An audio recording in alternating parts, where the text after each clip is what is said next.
Alright guys, I got a 2018 Mitsubishi Outlander and this car has a maintenance light on, and today I'm going to show you guys how to reset that maintenance light. Alright, so Mitsubishi Outlander. So 17, 18, 19, 14, 15, 16, 17, if you have a similar switches, it's probably a similar procedure, alright guys?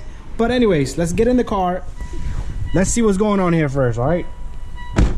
Let's put the key on, alright? And that's not the light, it's set. There you go. You see that maintenance required?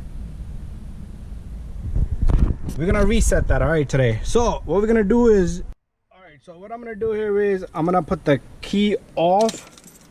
Alright, I'm gonna use this button to toggle, alright? This button.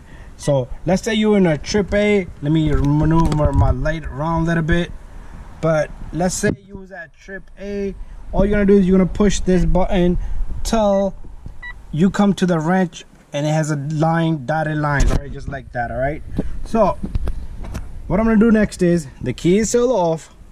I'm gonna push this button and hold this button.